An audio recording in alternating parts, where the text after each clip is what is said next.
এই মুহূর্তে আমাদের সাথে টেলিফোন লাইনে রয়েছেন রাজ্য ছাত্র নেতা প্রেসিডেন্ট তৃণাঙ্কুর ভট্টাচার্য। তৃণাঙ্কুর, তোমাকে আমাদের সংবাদপত্রে স্বাগত জানাই।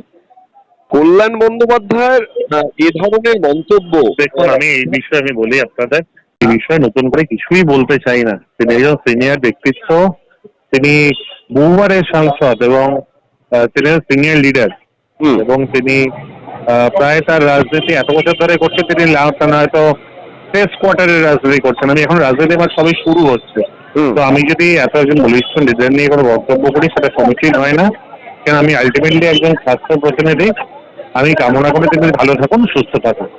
কিন্তু কিন্তু তৃণাঙ্কুর একটা কথা, এখানে সে তোমাকে যেভাবে কাউন্টার করেছে সেটা তো খুব একটা তো সমীচীন নয়। এর আগেও দলের এ ধরনের মন্তব্য অনেক নেতাদের বিরুদ্ধে করা এবং প্রকাশ্যে এ ধরনের মন্তব্য, দলের কথাবার্তা তো দলের অন্দরে হবে, সেটা কেন এভাবে প্রকাশ্যে আলোচনা? দেখুন, তার কথা তিনি বলেছেন।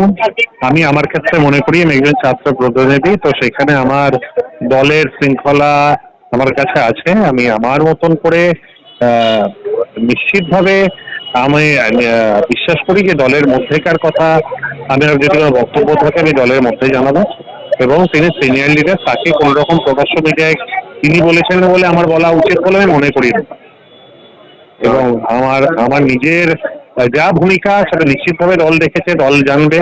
এবং আগামী দিনেও মমতা বন্দ্যোপাধ্যায়, অভিষেক বন্দ্যোপাধ্যায় আছেন, দলের নেতৃত্বরা আছেন, তারা আমাকে যেভাবে গাইড করবেন, যেটা ভাবে কাজ করতে বলবেন, আমি আর 100% সেটা চেষ্টা করব। আমি শেষ প্রশ্ন এখানে রাখবো যে কোথাও কি এই ধরনের বক্তব্যতে মনে আঘাত লেগেছে বা মনক্ষুণ্ণ হয়েছো? এবং আরো একটা জিনিস তোমাকে বলতেও শোনা গেছে যে উনি বয়সের শেষ প্রান্তে, রাজনীতির শেষ প্রান্তে, এই একটা মন্তব্য তোমার থেকে শোনা গেছে। না, উনি মানে দেখুন, প্রত্যেকের তো একটা রাজনীতি, আমি আমার ফার্স্ট কোয়ার্টারে আছেন, যদি 100 বছরকে ভাগ করেন, কথার কথা যদি আমি বলি, তবে 25 বছর ফার্স্ট কোয়ার্টার, পরের বছর সেকেন্ড কোয়ার্টার, তো এরকম মানুষ ধরে। তো সেই দিক থেকে বলতে পারি উনি প্রচুর বছর রাজনীতি করছেন, মানে ওনার অভিজ্ঞতা প্রচুর। তো সেই জায়গা থেকে আমি সেই জায়গায় বলি, আমার রাজনীতি সবাই শুরু হচ্ছে এখন।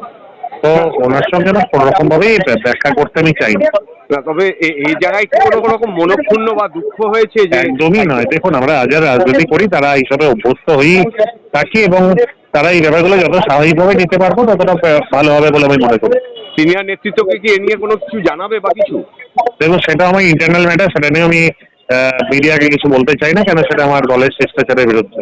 মমতা বন্দ্যোপাধ্যায়, অভিষেক বন্দ্যোপাধ্যায় এই শিক্ষা আমাকে দেন। ধন্যবাদ প্রিয়াঙ্কু, ধন্যবাদ।